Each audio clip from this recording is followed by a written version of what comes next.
अस्सलाम वालेकुम दोस्तों, उम्मीद है सब खैरियत से होंगे। दोस्तों, इख्तलाफ राय हो जाना एक बहुत ही अच्छी चीज़ है। अगर इख्तलाफ राय ना हो तो सही चीज़ की पहचान करना बहुत ही मुश्किल हो जाता है। मुझे इख्तलाफ राय है जनाब तौसीफुर रहमान राशिदी साहब से, जो मुसलमानों को मुशरिक, कब्रों को सजदा करने वाला, बिदअती कहते हैं।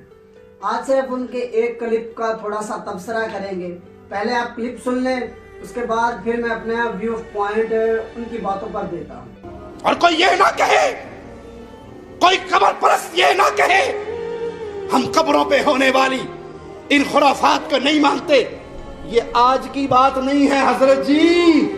तुम्हारी कब्र परस्ती की जड़ के अंदर पैसा और औरत, इन दो की चमकती हुई दुनिया की चादर ने लोगों को अंधा कर रखा है। तौसीफुर रहमान साहब की आपने बातें सुनी, वो बेसिकली ये साबित करना चाह रहे होते हैं कि जो आला हजरत के मानने वाले हैं वो तमाम के तमाम बिदती हैं और मुशरिक हैं और अल्लाह ताला के यहाँ शरीक ठहराते हैं। तो मैं उनसे सिर्फ एक ही बात पूछूंगा कि आप मुझे सजदे की तारीफ सुना दें कि सजदा आखिरकार कहते किसे हैं। जो आप सजदा कब्रों को और दरबारों को कह रहे हैं कि लोग कर रहे हैं, आप सजदे की सिर्फ तारीफ ही सुना दें। मुझे नहीं लगता आपको सजदे की तारीफ आती है।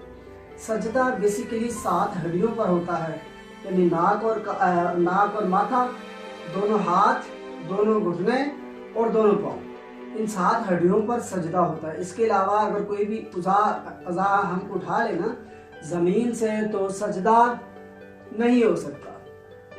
इसी तरीके से अगर आपके यहाँ अगर माथा और नाक लगने से सजदा हो जाता है, मान लेते हैं आपके यहाँ हो जाता है, आप एक फतवा तहरीर करें कि नाक और माथे के लगने से सजदा हो जाता है और सजदे में नियत करना लाजमी और ज़रूरी नहीं है। आप सिर्फ ये एक फतवा तहरीर करें, किसी अपने मुफ्ती से अथेंटिक करवाएं, मोहर लगाएं और जिस तरीके आप कैमरे पर दिखा रहे होते हैं ना, उसी तरीके से एक फतवा दिखा दें। मैं आपकी बात पर एग्री कर जाऊँगा। और फिर एक बात और भी आपने करनी है कि अगर आप नाक और माथे के लगने को सजदा कह रहे हैं, आपकी बात मान ली, तो अब तमाम अहले हदीसों को ये भी कहेंगे कि आपने सिर्फ माथा और नाक लगाकर सजदा करना है, बल्कि सिर्फ यही करना है, टांगों को आपने उठा लेना, उसकी लगाने की ज़रूरत ही नहीं है। तो ऐसा फतवा आप कभी भी तहरीर नहीं करेंगे, क्योंकि आपको पता है कि सजदा कैसे होता है। आपने आवाम को सिर्फ क्या करना है, गुमराह करना है और रियाल वसूल करना है, क्योंकि आपको रियाल इसीलिए ही मिलते हैं कि आपने मुसलमानों को मुशरिक ही साबित करना है। अहले सुन्नत के बेशुमार फतावे मौजूद हैं कि सिर्फ अगर आपने दरबार पर जाना है, सिर्फ आप दुआ करें और वापस आ जाएं, क्योंकि हमारे हाथ और हमारे अमाल ऐसे नहीं हैं कि उनकी कब्रों को छुएं, क्योंकि हमारे गुनाहों से तो हाथ नितरे हुए हैं।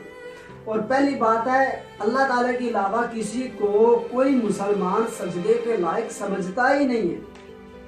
आपने सिर्फ रयाल खड़े करने होते हैं और इसलिए आप उलट पुलट ऐसे वैसे करके बयानात दे रहे हैं।